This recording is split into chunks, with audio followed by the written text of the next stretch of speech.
ভিডিওতে ক্লিক করার জন্য আপনাকে ধন্যবাদ। এই ৩ টা শব্দ যারা জানেন তারা দেখে বুঝতে পারছেন, যারা জানেন না তারাও দেখে বুঝতে পারছেন। এই ৩ টা শব্দের অর্থ, উচ্চারণ, ব্যাখ্যা শিখাবো। সালামু আলাইকুম, আশা করি সবাই ভালো আছেন। ১ নাম্বার শব্দ বুলিং, এর বাংলা অর্থ নির্যাতন, জুলুম, ভয় দেখানো। এই শব্দের ব্যাখ্যাটা দিচ্ছি আপনারা যাতে শব্দটা না বলেন এবং শব্দটা ভালোভাবে বুঝতে পারেন। বুলিং হলো এমন এক ধরনের খারাপ আচরণ যেখানে একজন মানুষ বারবার আরেকজনকে ভয় দেখায়, অপমান করে বা কষ্ট দেয়।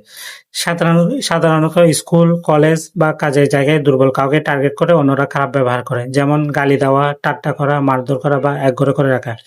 এসব বুলিং এর মধ্যে পড়ে। এটি মানুষের মনে ভয়, দুঃখ, আত্মবিশ্বাসের অভাব তৈরি করে।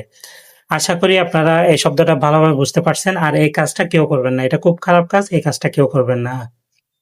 আপনাদেরকে আমি প্রত্যেক ভিডিওতে বলি আপনারা ব্যাখ্যাটা কয়েকবার পড়বেন। কয়েকবার পড়লে ইনশাল্লাহ শব্দটা আর ভুলবেন না এবং শব্দটা ভালোভাবে বুঝতে পারবেন। তারপর হচ্ছে ২ নাম্বার শব্দ ইনফেকশন, এর বাংলা অর্থ সংক্রমণ, জীবাণু দ্বারা আক্রান্ত হওয়া। এই শব্দের ব্যাখ্যাটা দিচ্ছি আপনারা যাতে শব্দটা না বলেন এবং শব্দটা ভালোভাবে বুঝতে পারেন। ইনফেকশন হলো যখন কোনো জীবাণু, ভাইরাস বা ব্যাকটেরিয়া শরীরে প্রবেশ করে এবং অসুখ তৈরি করে। যেমন কাটা জায়গায় জীবাণু ঢুকলে, পুঁজ হওয়া, সর্দি কাশির সময় ভাইরাস শরীরে ঢুকে অসুস্থ করা। ইনফেকশন হলো শরীরে জ্বর, ব্যথা, ফোলা বা অন্যান্য অসুবিধা দেখা দেয়। সময় মতো চিকিৎসা না করলে এটি আরো বড় সমস্যা তৈরি করতে পারে। তাই পরিষ্কার পরিচ্ছন্ন থাকা এবং সঠিক চিকিৎসা নেওয়া জরুরি। আপনারা এই ব্যাখ্যাটাও ভালোভাবে পড়ে নিবেন যাতে আপনারা শব্দটা না বলেন এবং শব্দটা আপনার মনের মধ্যে গেঁথে যায়। তারপর হচ্ছে ৩ নাম্বার শব্দ ফ্যাটালিটিস, এর বাংলা অর্থ মৃত্যু, প্রাণহানি। এই শব্দের ব্যাখ্যাটা দিচ্ছি আপনারা যাতে শব্দটা না বলেন এবং শব্দটা ভালোভাবে বুঝতে পারেন। ফ্যাটালিটিস বলতে বোঝায় কোনো দুর্ঘটনা, রোগ বা বিপর্যয়ের কারণে মানুষের মৃত্যু হয়। যেমন সড়ক দুর্ঘটনায় অনেক মানুষের মৃত্যু, প্রাকৃতিক দুর্যোগে প্রাণহানি, ভয়ঙ্কর রোগে আক্রান্ত হয়ে মারা যাওয়া। এইসব ক্ষেত্রে ফ্যাটালিটিস শব্দটি ব্যবহৃত হয়। এটি একটি গুরুতর বিষয় কারণ এতে মানুষের জীবন শেষ হয়ে যায় এবং পরিবারের জন্য গভীর দুঃখের কারণ হয়। সমাজের নিরাপত্তা বাড়ানো ও সচেতনতা তৈরি করলে ফ্যাটালিটিস কমানো সম্ভব। আশা করি আপনারা এই শব্দটা ভালোভাবে বুঝতে পারছেন। এই শব্দের ব্যাখ্যাটা পড়ে নিবেন যাতে শব্দটা আপনি ভালোভাবে বুঝতে পারেন। এখন আমি এই ৩ টা শব্দ এক নজরে আপনাদেরকে দেখাবো।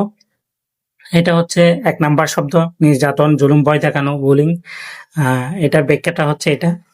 তারপর হচ্ছে এই ব্যাখ্যাটা আপনারা পড়বেন কারণ এটা আপনার জীবনে অনেক শিক্ষা। কারণ এরকম কাজগুলো করবেন না। এটা আপনার সাথেও একসময় হতে পারে। সেজন্য এই কাজগুলো কারো সাথে করবেন না। এটা খুব খারাপ জিনিস।